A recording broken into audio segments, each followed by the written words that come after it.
Hello everyone, তোমরা সবাই কেমন আছো? আশা করি ভালো আছো। আমিও খুব ভালো আছি। তো আমার নতুন একটা ভিডিওতে তোমাদের সকলকে স্বাগত জানাই। তো দুদিন ধরে বৃষ্টি হচ্ছে, দেখো চারি সাইডে জল জমে গেছে, খুবই বাজে অবস্থা। আমি একটু ছাদে চলে আসলাম যে ছাদে জল জমে আছে কিনা। তো ছাদটা একটু ঘুরে ঘুরে দেখছিলাম চারিপাশটা। এখন নিচে চলে যাব, রান্না বসাতে হবে। ডাল হচ্ছে, মোটার ঘন্টে করেছিলাম, ডিম ভাজা, সকালে এগুলো দিয়ে খেয়ে নেব।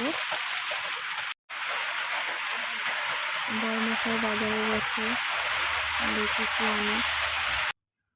বাজার করে নিয়ে চলে এসছে, রান্না বসিয়ে দেবো এখন। মাটন নিয়ে এসছে, মাটন রান্না হবে। আলুগুলো ভাজা শুরু করে দিয়েছি। ফোড়নে তেজপাতা, গোটা গরম মশলা, জিরে, পেঁয়াজ দিয়ে ভেজে নেব। কালার চেঞ্জ হয়ে আসলেই মশলাটা দিয়ে রান্না করব।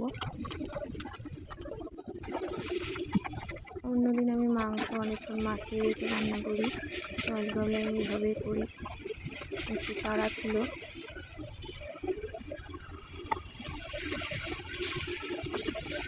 মাংসটা দিয়ে দিয়েছি, এবার কষিয়ে নেব। অনেকক্ষণ ধরেই কষাবো।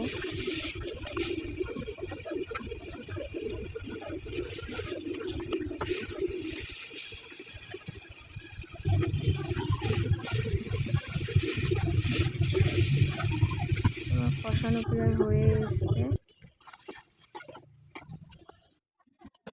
জল গরম বসিয়ে দিয়েছি, প্রেসারে মাংসটা দিয়ে দিয়েছি। দেখো আমার মাংসটা হয়ে গেছে।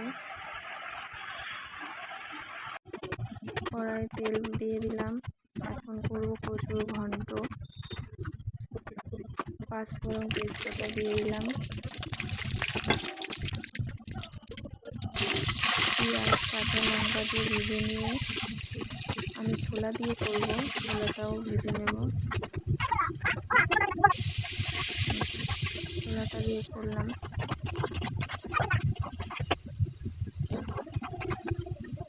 ইলিশ মাছের মাথা বা চিংড়ি মাছ দিলে আরও ভালো হতো, তো যেহেতু আমার কাছে ছিল না, আমি ছোলা দিয়েই করলাম।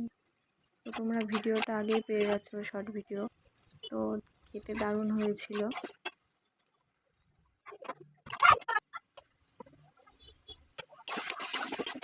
একটু চিনি দিলাম, মিষ্টি মিষ্টি বেশ ভালো লাগছে তাহলে। আর গলা ধরার ভয় থাকলে ওর জন্য আমি লেবু দিয়ে দিলাম। তো আমার রান্না কমপ্লিট হয়ে গেছে।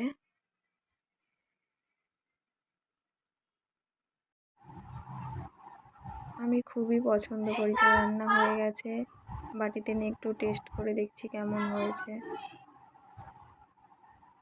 দারুণ হয়েছিল খেতে।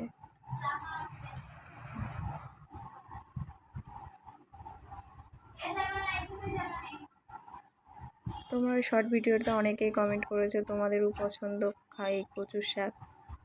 আমারও খুব ভালো লাগে।